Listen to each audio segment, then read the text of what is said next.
मोची और चांदी के जूते।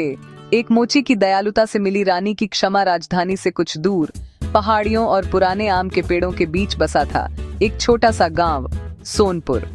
वहां एक बारीक हाथों वाला सादगी भरा मोची रहता था, रामू मोची। रामू के पास न कोई बड़ी दुकान थी, न नाम दाम। वह बस एक फूस की झोपड़ी में रहता, सुबह सूरज के साथ जागता और देर शाम तक टूटे जूते जोड़ता। उसकी उंगलियों में जादू था। जब वह किसी पुराने जूते की फटी चमड़ी पर सुई चलाता तो लगता जैसे वह उसे नई जान दे रहा हो। पर रामू को सबसे ज्यादा गर्व अपनी मेहनत पर नहीं, बल्कि अपनी ईमानदारी और दयालुता पर था। हर कोई जानता था कि रामू कभी किसी से ज्यादा पैसे नहीं लेता। कभी कभी तो वह गरीब मजदूरों के जूते मुफ्त में ठीक कर देता और मुस्कुराकर कहता, जूते ठीक हो गए, अब रास्ते भी सही चलेंगे। उसकी झोपड़ी के बाहर हमेशा कोई न कोई बैठा रहता, कोई टूटी चप्पल लेकर, कोई जले हुए जूते लेकर। रामू का जीवन सादा था, पर दिल बहुत बड़ा था। एक दिन शाम के वक्त जब आकाश हल्का सुनहरा हो गया था और हवा में गेहूंओं के खेतों की खुशबू घुली थी, तब एक घोड़ा गाड़ी गांव के बाहर रुकी। गाड़ी से उतरी एक औरत, चेहरा ढका हुआ, कपड़े धूल से भरे, पर चाल में गरिमा थी। वह सीधे रामू की झोपड़ी की ओर चली आई। क्या आप मोची हैं? मोची तो हूँ, पर आजकल भगवान ही जूते दिलवाते हैं। बताइए क्या सेवा करूं? औरत ने एक छोटा कपड़े का थैला खोला। उसमें थे चांदी के जूते, इतने सुंदर कि उनमें सूरज की किरणें भी झिलमिलाने लगी। पर उनके एक किनारे की सिलाई खुल गई थी और तलवे में दरार थी। अरे बाप रे, ये तो किसी राजघराने के लगते हैं। कृपया इन्हें ठीक कर दीजिए कल सुबह तक, ये बहुत जरूरी है। जरूर, लेकिन इन पर काम बहुत बारीक है, सुई को भी शर्मा जाएगी। बस आपसे विनती है, इन पर किसी को हाथ न लगाने दीजिए और इनकी कीमत मत पूछिए। मालकिन, जब कोई चीज दिल से की जाती है तो उसकी कीमत नहीं लगती। उसने जूते संभाल कर रख लिए और जब तक वह औरत गई वह सोचता रहा, कौन थी वह और ये जूते इतने खास क्यों हैं? रात गहराई तो रामू ने दीपक जलाया और अपने पुराने औजार निकाले।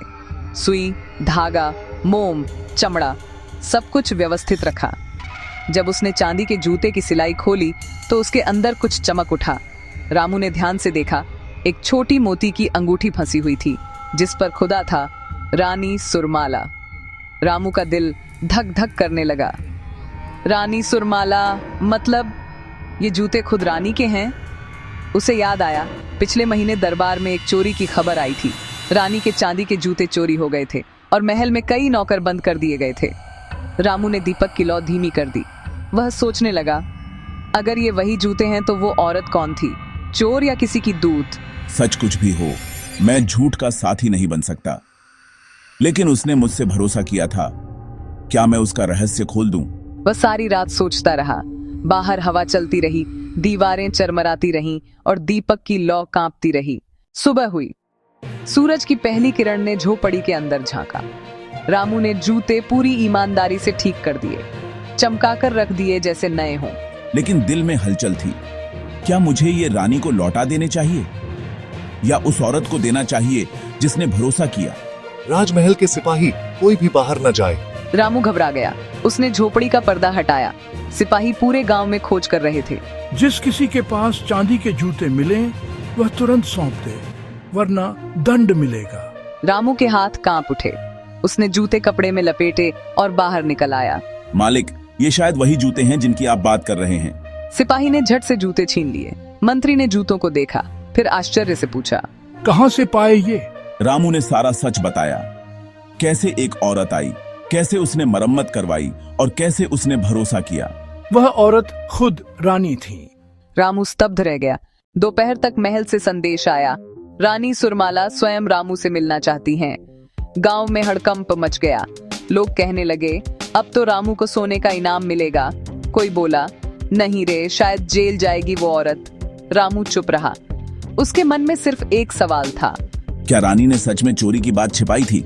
महल पहुंचा तो उसे विशाल दरबार में ले जाया गया। सुनहरे खंभे, चमकते झूमर और लाल मखमल की दीवारें, सब उसकी झोपड़ी से कितने अलग थे। रानी सिंहासन पर थी, वही औरत सादा कपड़ों में आई थी उस दिन, अब राजसी वस्त्रों में, पर चेहरे पर वही शांति थी। रामू ने झुककर प्रणाम किया। रामू मोची, तुम जानते हो ना कि मैं कौन हूँ? अब जान गया हूँ महारानी। लेकिन उस दिन आप साधारण कपड़ों में क्यों आई? क्योंकि मैं अपने अपराध से खुद को मुक्त करना चाहती थी। रामू ने आश्चर्य से देखा।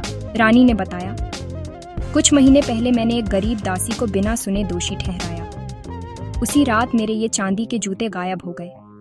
सबने सोचा उसने चोरी की है, पर असल में मैंने गलती की थी। मैंने गुस्से में उसे निकाल दिया।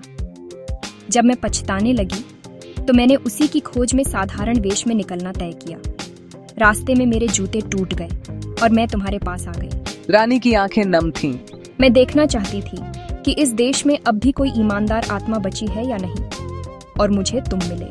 रामू के दिल में आदर उमड़ आया। वह बोला, महारानी, गलती करना मानव की प्रकृति है, पर गलती मानना वही सच्चा राज है। तुम्हारी यही वाणी मेरे दिल को छू गई।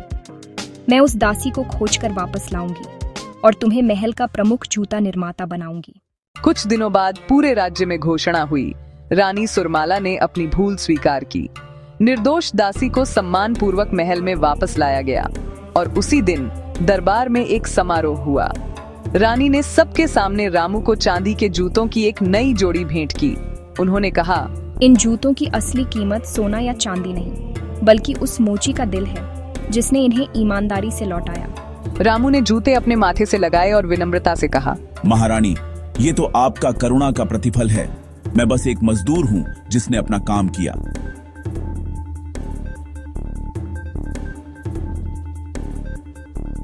यही कारण है कि तुम आज सबके दिलों के राजा हो। उस दिन से रामू महल में काम करने लगा।